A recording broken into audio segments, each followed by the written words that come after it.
Essas são ocorrências de violência contra mulheres registradas em Mato Grosso.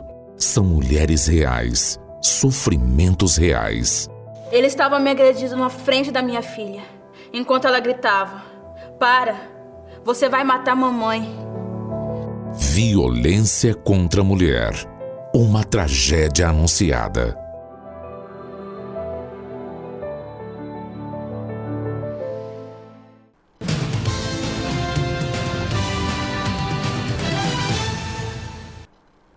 Olá!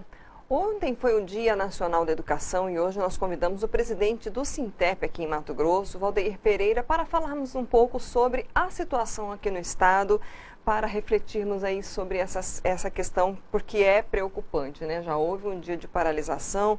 Valdeir, obrigada por ter aceito aí o nosso convite. E aí, Dia Nacional não teve muito o que comemorar, né? Exatamente, né? Nós que agradecemos aí o convite.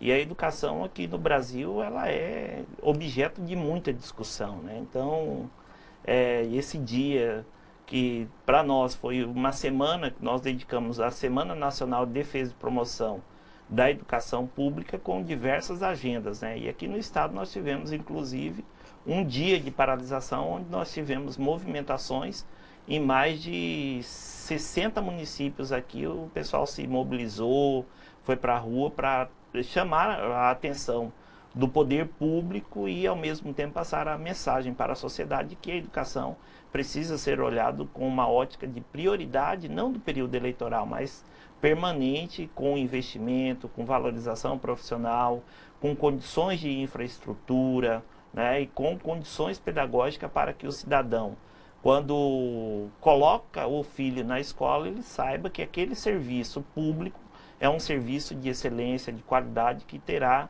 um reflexo direto na vida da criança, do jovem, do adolescente e do próprio adulto, né, dos cursos superiores, nas universidades que nós temos aí no Brasil.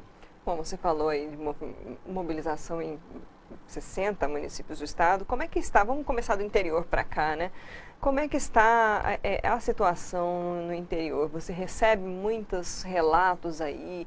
O que está sendo mais precário, digamos, nas escolas estaduais? Então, o que pesa muito nas escolas é a questão do investimento financeiro, que não tem chegado com efetividade, né? Então, o diretor hoje, ele faz uma coisa dentro da escola que, quando precisa, vai lá na livraria que ele tem a condição de pagar e pega fiado, né? Esse mesmo termo, pega fiado, algo que o cidadão comum não tem isso, né? Agora o Estado, eu não posso chegar ali, por exemplo, no mercado e dizer: olha, é o seguinte, eu não recebi ainda do governo do Estado, você vende fiado aí para mim que eu vou vir se ele pagar. E ainda tem essa incerteza de quando vai pagar. O que isso reflete na escola? Esses locais são locais que vendem a um preço maior, né? Então, se você compra lá um pacote de papel que custaria 22, ele vai sair por 25, né? Então, o contribuinte que está lá do outro lado, ele tem esse reflexo. Para além disso, a escola hoje ela está funcionando de uma maneira muito precária, faltando profissionais dos laboratórios, e tudo, até mesmo professor, porque agora há uma normatização de que os contratos só rodam no dia 1º. Então, se o professor saiu no dia 5, no dia 10, a escola vai ter que se virar todo esse período com faz de conta, de deixar o aluno dentro da escola e dizer que está tendo aula para registrar apenas no sistema, quando na prática você tem a deficiência da política, porque não tem professor, né? Até as escolas indígenas, que tem sido uma demanda que tem aparecido com muita força dentro do sindicato, essa semana nós tivemos aí na região de Juína uma escola com praticamente 200 crianças que iniciaram as aulas depois de muita briga, de cobrança do governo, intervenção do Ministério Público. O poder público local lá se organizou e fez um improviso. Então, a cantina lá da escola, a cozinha, funciona de forma precária, mas está tendo a aula nessas condições. Então, entre aquele conjunto de crianças, de 200, ficarem fora da escola e estarem dentro da escola, então mesmo que precariamente eles estarem dentro da escola significa um avanço, mas o Estado tem que chegar efetivamente com essa política pública, porque todos nós contribuímos de forma direta para que o Estado tenha a arrecadação e as condições de ter essa interferência direta. E isso é recorrente em todos os lugares aqui do Estado. Em Vila Rica, com o problema da questão da EJA, em Sorriso, onde nós tivemos também uma precarização em relação à educação de jovens e adultos. Hoje, os jovens aqui do Estado de Mato Grosso, eles não buscam a escola, porque em muitos casos ele tem que deslocar a senhora lá com 50, 60 anos, teria que fazer um deslocamento de 6, 10 quilômetros para chegar dentro de uma escola. Vai fazer isso à noite? Com a segurança pública do jeito que está? Então, tem todas essas questões que o Estado ele fecha os olhos para a educação pública, onde ele deveria ter uma atuação direta para contribuir com aquilo que nós almejamos, que é essa luta por uma educação pública com a qualidade direta para todos. E em Cuiabá, qual é a maior necessidade? Em Cuiabá aqui eles criaram um mecanismo aqui de buscar uma conversação mais próxima com a SEDUC, que é o colegiado de diretores. Então tem uma série de demandas que não são diferentes daquela do Estado de Mato Grosso, que são escolas sem condições, não há, em muitos casos, a escola está funcionando de uma maneira muito precária. Então não é diferente o retrato da educação em todo o Estado, aqui em Cuiabá e em Várzea Grande. Bom, nós recebemos na sexta-feira, Valdeir, o governador Mauro Mendes aqui no RDTV, e eu perguntei sobre a questão da educação aqui no Estado, né? A gente viu aí que vocês noticiaram no site do Sintep que não houve ainda essa aproximação, essa comunicação, né, com o sindicato, com a categoria. E ele respondeu aqui que vocês devem entender a realidade do Estado, que não está sobrando dinheiro, né? Falei do indicativo de greve, uma possibilidade de greve, ele disse que greve só vai piorar a situação. Ele ainda falou assim, eu posso dar um aumento de 10%, mas pago um salário a menos, porque está havendo escalonamento, né? Como é que está essa lida, digamos, com o governo de Estado, né? O sindicato e governo, como foi na época de campanha e está sendo agora? Então, para nós entendermos aí, um dos motes principais do governador aqui do Estado foi atuar fortemente com o funcionalismo público, de dizer que o que estava sendo praticado pelo outro governo, né, trazia muito prejuízo, e agora iniciou o governo e parece que ainda está no período eleitoral, né? O que nós precisamos hoje na dinâmica é que o Estado ele tenha um posicionamento de continuar as políticas públicas que estão aí colocadas e resolver os problemas, né? E não tratar da forma que está tratando. Nós não tivemos até hoje nenhuma audiência com o governador do Estado. E por que essa necessidade? Em outros momentos nós tínhamos os secretários de educação aqui do Estado, que eles tinham condições de debater e deliberar sobre as pautas que eram colocadas para eles, né? Tinha uma certa autonomia.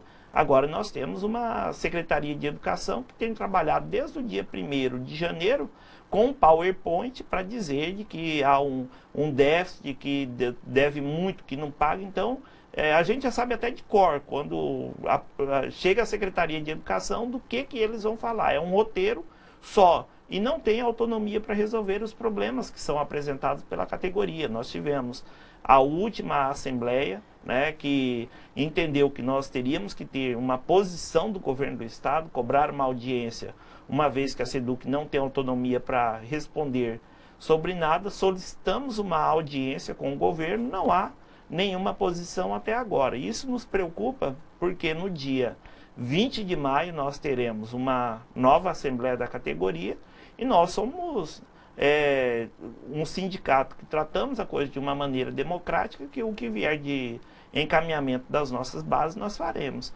Nós sempre trabalhamos numa dinâmica de que A melhor greve que existe é aquela que não acontece porque há um processo de negociação, há um processo de diálogo, há um processo de transparência, há um processo de sinceridade e ser recíproco naquilo que está sendo colocado. E não é isso que nós estamos percebendo por parte do governo do Estado. Então, qual que é a segurança que nós iremos dizer para os nossos profissionais de educação que o Estado realmente tem problema, se o próprio governo federal não reconhece o decreto de calamidade aqui do Estado, né? Então, são coisas assim que é uma contradição e nós acompanhamos os números do Estado. Nós sabemos dos diversos problemas que há em relação à arrecadação, em relação à isenção fiscal aqui do Estado, que ela coloca no mesmo bolo o recurso da educação, que no montante aí daria conta de atender às demandas, e está escrito na Constituição do Estado de que o governo pode fazer a isenção, abrir mão da política fiscal dele, ele pode, mas ele tem de assegurar os 35% que é da educação, e essa não tem sido a prática. Então, está sendo muito fácil o governo do Estado fazer a festa com o chapéu alheio, né? Então, os educadores têm essa compreensão também. Então, isso é o que demanda que nós possamos ter por parte do governo do Estado um outro posicionamento, né? Que não seja esse que está sendo veiculado pelos meios de comunicação. E para quem está nos acompanhando, de essa conversa de dizer, nós estamos conversando, estamos pedindo. Está conversando com quem? Na onde que foi a reunião com o sindicato? Em que momento foi tratada essas questões? Não houve, então não há conversa. Ele considera, então, as conversas com a secretaria como se fossem conversas do governo com o sindicato. Vocês querem um encontro pessoal com o governador? A última audiência que nós tivemos com a SEDUC foi no mês de janeiro. Começo da gestão. No começo da gestão. Com o governador Mauro Mendes, nós já solicitamos audiência a ele quando ele ainda tinha passado o pleito eleitoral. Assim que saiu o resultado, a gente protocolou já com a equipe de transição para que pudéssemos conversar as questões aqui da educação aqui do estado de Mato Grosso, mas isso não aconteceu até hoje, né? Então, como que nós sabemos de algumas coisas? É aquilo que aparece nos meios de comunicação. O governador disse tal coisa, né? Mas não há essa tratativa com o servidor de dizer, olha, nós estamos aqui com esse problema, o que vai ser feito, o que não vai ser feito, etc. e tal. E quando nós tivemos uma única oportunidade, que foi por meio do Fórum Sindical, de reunir com o governador, foi apenas, olha, eu estou aqui mandando um pacote para a Assembleia Legislativa e vocês que se resolvam. E correu na Assembleia Legislativa e falou, olha, eu não aceito que vocês mexam em nada que eu mandei. Então, não há uma sinceridade em relação às tratativas para que nós possamos ter uma confiança no governo aqui do estado de Mato Grosso. E aí você vê todos os setores aqui do estado com descontentamento. O governador foi há pouco tempo numa atividade lá em Sorriso, foi vaiado pela postura com o agronegócio. Foi em Sinop também teve. Então, o governo não tem nem criado agenda fora aqui da capital para estar no meio das pessoas, porque ele tem tratado o estado de uma maneira tão ferrenha de que, por um lado está o anseio do povo, por um outro lado está as ações do governo, e no meio dessa história está toda aquela propaganda política dele que não condiz com nada com o que ele está fazendo. Bom, então para a gente encerrar, a Assembleia do dia 20, parte, digamos, desse resultado vai depender também dessa proximidade, né?